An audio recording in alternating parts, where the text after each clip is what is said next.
बहुत समय पहले की बात है।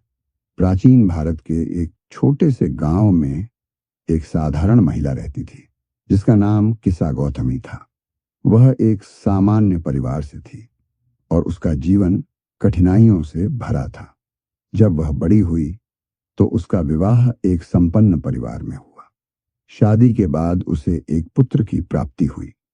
वह पुत्र उसका सब कुछ बन गया और उसके जीवन में खुशियां भर दी।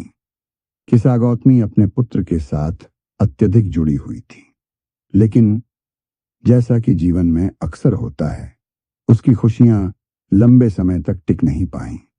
एक दिन अचानक उसका पुत्र बीमार पड़ा और कुछ ही दिनों में उसकी मृत्यु हो गई। किस्सा गौतमी का दिल टूट गया। उसका संसार अंधकारमय हो गया। अपने बेटे की मृत देह को गोद में लिए वह गांव भर में रोती चिल्लाती घूमने लगी। वह सभी से कहती, मेरे बेटे को बचा लो, कोई ऐसा उपाय बताओ जिससे वह फिर से जीवित हो जाए। लोग उसे देखकर दुखी हो जाते, लेकिन कोई उसकी मदद नहीं कर सकता था। एक दिन किसी ने उसे सुझाव दिया, तुम भगवान बुद्ध के पास जाओ। वे इस समय पास के नगर में प्रवास कर रहे हैं। हो सकता है कि वे तुम्हारी मदद कर सकें। किस्सा गौतमी के मन में आशा की एक किरण जगी। वह तुरंत अपने बेटे के शव को लेकर बुद्ध के पास पहुंची। उसने करुण स्वर में प्रार्थना की, भगवान, मेरे बेटे को जीवित कर दीजिए। मैं उसके बिना नहीं रह सकती।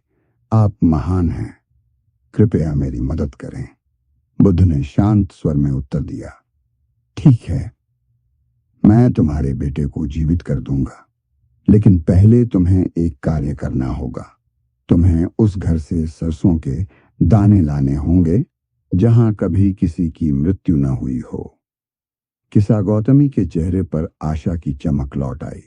वह तुरंत गांव में घर घर जाकर सरसों के दाने मांगने लगी।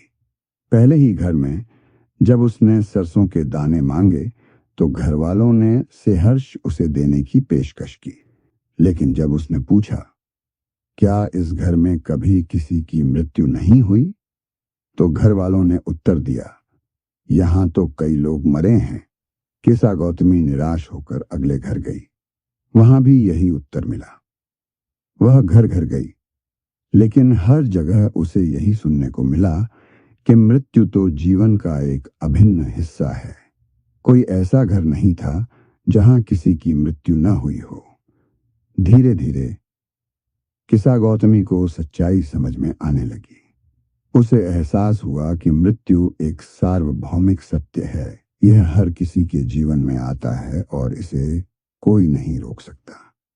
उसे यह भी समझ में आया कि वह अकेली नहीं है जिसने अपने प्रियजन को खोया है। थकी मांदी और शांत मन से वह बुद्ध के पास लौटी। उसने कहा, भगवान, मैं समझ गई हूं कि मृत्यु अटल है।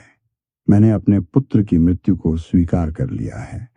कृपया मुझे शांति का मार्ग दिखाइए।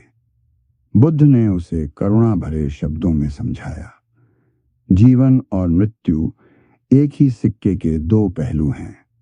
जो जन्म लेता है उसकी मृत्यु निश्चित है। जो कुछ भी प्रिय है उससे बिछड़ना अवश्यंभावी है।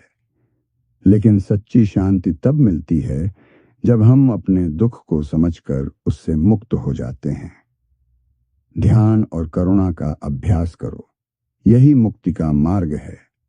किस्सा गौतमी ने बुद्ध के चरणों में झुककर उनसे दीक्षा ली और भिक्षुणी बन गई। उसने ध्यान और साधना के माध्यम से अपने दुख से मुक्ति पाई और अंततः अरहतत्व मोक्ष को प्राप्त किया। किस्सा गौतमी की कथा हमें यह सिखाती है कि मृत्यु जीवन का अटल सत्य है। यह हमें सिखाती है कि दुख से भागने के बजाय उसे समझकर स्वीकार करना ही शांति का मार्ग है।